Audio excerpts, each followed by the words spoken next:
Driving under the influence of alcohol has been a major issue in America, spanning all the way back to more than 50 years ago. Every day, almost 30 people in the United States die in drunk driving crashes. That's one person every 48 minutes. These deaths have fallen by a third in the last 3 decades. However, drunk driving crashes claim more than 10,000 lives per year. Alcohol is a substance that reduces the function of the brain, impairing thinking, reasoning, and muscle coordination. All these abilities are essential to operating a vehicle safely. As alcohol levels rise in a person's system, the negative effects on the central nervous system increase. Alcohol is absorbed directly through the walls of the stomach and small intestine. Driving after drinking is deadly, yet it continues to happen across the United States. If you drive while impaired, you can get arrested, or worse, be involved in a wreck that causes serious injury or death. Approximately one-third of all traffic crashes in the United States involve drunk drivers with blood alcohol concentrations of 0.08 or higher. In 2017, there were 10,874 people killed in these preventable crashes.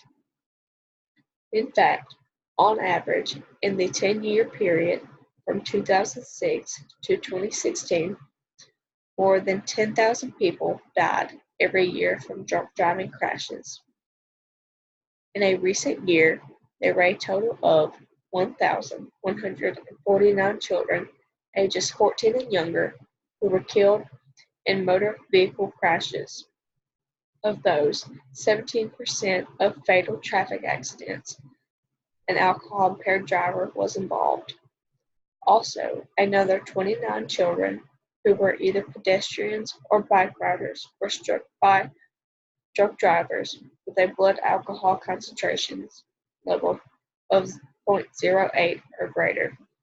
The sad fact is, all these accidents could have been prevented. If only those drivers would have gotten a designated driver instead of risking their lives and everyone else on the road. Men are more likely than women to be driving drunk in fatal crashes. In 2017, 21% of men were drunk in these crashes, compared to only 14% for women. In many professions, a conviction of drinking while driving is serious enough crime to result in employment termination or revocation of a professional license.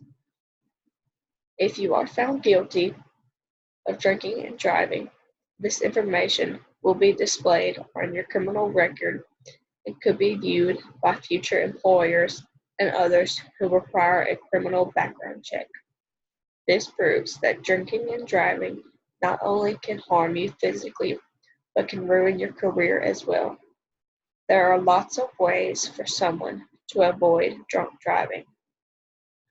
There are things like taxis, Uber, and many other transport services that could be called to take people that have been drinking anywhere they need. If you are planning on drinking with a group of friends, you should always pick a designated driver. This helps because that person will be sober for the night and will be able to drive all the drunk people home where they need to be. This saves lives more times than anyone will ever know. You alone can be the positive influence everyone needs to push them to make a change. Most deaths from alcohol occur in the time frame of 12 a.m. to 3 a.m. These time frames show that people are probably leaving a bar or party at this time and decide to drive under the influence. Even though alcohol affects the way people make choices, risking someone's life should never be your choice. Life is all about choices, and you need to make sure you make the right ones. There's nothing positive that can come out of drunk driving, so why do people do it? It is society's job to punish these menaces and try to take control of this out of control issue. America doesn't want to stand by watching as hundreds of people are killed each day.